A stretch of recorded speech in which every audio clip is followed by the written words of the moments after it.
రాయపాటి అరుణ్ గారు మనతో పాటు జాయిన్ అయ్యారు. అరుణ్ గారు నమస్తే అండి. నమస్తే మేడం. మీకు ప్యానెల్లోని పెద్దలకి వీక్షకులకు నమస్కారం. అసలు ఏం జరుగుతోందండి అంటే మహాసేన రాజేష్ కానీ లేకపోతే కొంతమంది మీడియా ఛానల్ అధిపతులు కానీ గిల్లి వదిలినట్టున్నారండి. అంటే మీ కూటమిలో నిజంగానే అంటే ఇన్నర్గా చాలా డిఫరెన్సెస్ ఉన్నాయి అని మనం వింటూ ఉన్నాము. అది నిజమేనా అండి? మేడం ఇప్పుడు టాపిక్ గనక రాజేష్ గారు మాట్లాడింది గనక అయితే అది అసలు టాపికే కాదండి. ఎందుకంటే మహాసేన రాజేష్ అని ఆయన టీడీపీ కార్యకర్త. ఇప్పుడు నేను ఎలాగ జనసేన కార్యకర్తనో అలాగే ఆయన కూడా ఒక టీడీపీ కార్యకర్త. మా పార్టీలో నాయకులు ఎలా ఉండాలి అలా ఉండాలి అనేటువంటి ఇంట్రెస్ట్లు ఎవరికి వాళ్ళకి ఇండివిజువల్ గా ఉంటాయి. ఇప్పుడు నేనున్నాను, పవన్ కళ్యాణ్ గారు ముఖ్యమంత్రి అవ్వాలి అని చెప్పేసి నేను వర్క్ చేశాను. ఇవాళ కూడా నాకు ఉన్నటువంటి హోప్ అది, పవన్ కళ్యాణ్ గారిని ఎప్పటికైనా సరే ముఖ్యమంత్రిగా చూడాలి అని చెప్పేసి. అలాగే మహాసేన రాజేష్ గారికి కూడా ఉప ముఖ్యమంత్రిగా నారా లోకేష్ గారిని చూడాలని ఉండడంలో తప్పులేదు. అతను ఉన్నటువంటి అతని అభిప్రాయాన్ని అతను వ్యక్తపరిచాడు. ఇక్కడ ఉప ముఖ్యమంత్రి పదవి అనేది పవన్ కళ్యాణ్ గారికి ముందు చాలా మంది చేశారండి, తర్వాత కూడా చేయొచ్చు చాలా మంది. కానీ పవన్ కళ్యాణ్ గారు మాత్రమే దేశంలో ఉన్నటువంటి ఏ రాష్ట్రంలో ఉప ముఖ్యమంత్రికి లేనటువంటి ఖ్యాతిని గడించారు. ఆంధ్రప్రదేశ్ లో కూడా గతంలో ఏ ఉప ముఖ్యమంత్రికి రానటువంటి ఖ్యాతిని గడించారు అంటే అర్థం అక్కడ ఉప ముఖ్యమంత్రి అనే పదవి వల్ల వచ్చింది కాదా పేరు, పవన్ కళ్యాణ్ అనేటువంటి వ్యక్తి వల్ల ఉప ముఖ్యమంత్రి అనే పదవికి వచ్చినటువంటి పేరు అది. ఆ వ్యక్తి ఆయన చేస్తున్నటువంటి పరిపాలన, ఆయన నడవడిక, ఆయన చేస్తున్నటువంటి ప్రజాసేవ, ఇవన్నీ కూడా ఆయన యొక్క రాజకీయ వ్యవహార శైలిలో ఆయన వెళ్తున్నటువంటి ఇండివిడ్యువాలిటీ, ఇవన్నీ కూడా ఆ పదవికి వన్నె తెచ్చిపెట్టాయి. పవన్ కళ్యాణ్ గారి వల్ల ఆ పదవికి పేరు వచ్చింది తప్ప ఆ పదవి వల్ల పవన్ కళ్యాణ్ గారికి పేరు రాలేదు ఇక్కడ. కాబట్టి ఉప ముఖ్యమంత్రి ప్లేస్ లో ఎవరు ఉండాలనుకోవడంలో కూడా తప్పు లేదు. అదేమి రాజ్యాంగబద్ధమైనటువంటి పదవి కాదు.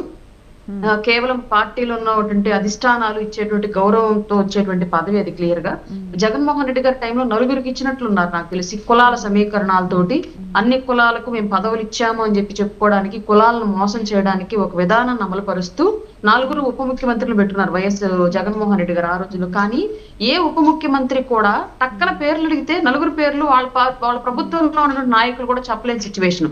ఏ ఉప ముఖ్యమంత్రి కూడా వచ్చి నేను ఉప ముఖ్యమంత్రి ప్లేస్ లో ఉన్నాను, నాకు కొన్ని అధికారాలు ఉంటాయి లేదా కొన్ని హక్కులు ఉంటాయి, వీటిని నేను చెయ్యొచ్చు వీటిని నేను చేయకూడదు అని చెప్పేసి వాళ్ళ ఇండివిడ్యువాలిటీని వాళ్ళు ప్రజల కోసం చూపించినటువంటి పరిస్థితి ఎక్కడా కూడా రాలేదు కదా 5 ఏళ్ల పాటు కూడా. అంటే దీని అర్థం ఏంటి అంటే పదవి అనేది వ్యక్తి యొక్క ఔన్నత్యాన్ని పెంచదు, వ్యక్తి యొక్క వ్యక్తిత్వమే పెంచిద్ది అని చెప్పడానికి పవన్ కళ్యాణ్ గారే ఒక ఉదాహరణ. అరుణ్ గారు అంటే పవన్ కళ్యాణ్ నేను రాజకీయాలకి అతీతుడిని, అలానే అంటే నేను ఈ రాజకీయ నాయకులతో సమానంగా కాదు, నేను డిఫరెంట్గా బిహేవ్ చేస్తాను అనుకోవడం తప్పులేదు. ఆయన క్లీన్ చిట్ కోసం బిహేవ్ చేస్తున్నారా లేకపోతే ఆయన ఒరిజినల్ క్యారెక్టరే అంతే అన్నది పక్కన పెడితే మనకంటూ కొన్ని ప్రోటోకాల్స్ ఉంటాయి. అంటే ఆయన అంటే ఇప్పుడు అనిత గారిని ఉద్దేశించి వ్యాఖ్యానించేది కానీ లేకపోతే బిఆర్ నాయుడు గారిని ఉద్దేశించి అంటే కొన్ని ప్రోటోకాల్స్, అంటే మనం కూటమిలో భాగస్వామ్యంగా ఉన్నాము, కొంత సమన్వయంతో వెళితే బాగుంటుంది, కొన్ని ప్రోటోకాల్స్ పాటిస్తే బాగుంటుంది కదా అన్నది మనం ఎక్కువ విమర్శలు వింటూ ఉన్నాం.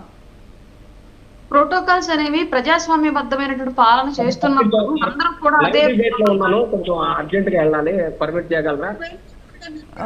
చిన్నపరెడ్డి గారు మీరేనా అండి?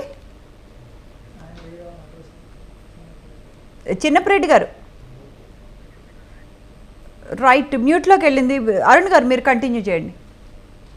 ప్రోటోకాల్స్ అనేవి ఎక్కడైనా సరే పదవుల ప్రకారం ప్రోటోకాల్స్ ఉంటాయి, ప్రజా పరిపాలనలో ప్రోటోకాల్స్ ఎక్కడ ఉండవండి. క్లియర్ గా ఇప్పుడు ప్రజల సమస్యలో ఉన్నారు లేదా ప్రభుత్వానికి ఇక్కడ ప్రజల వాయిస్ వినిపించాల్సిన అవసరం ఉంది అనుకున్న దగ్గర నిజంగా ప్రజల్లో నుంచి పుట్టినటువంటి నాయకులు ఎవరు కూడా ప్రోటోకాల్స్ అనే వాటిని గిరిగీసుకుని కూర్చొని ప్రజలకు అన్యాయం చేసే పరిస్థితి ఎక్కడ కూడా ఉండదు నాకు తెలిసినంత వరకు.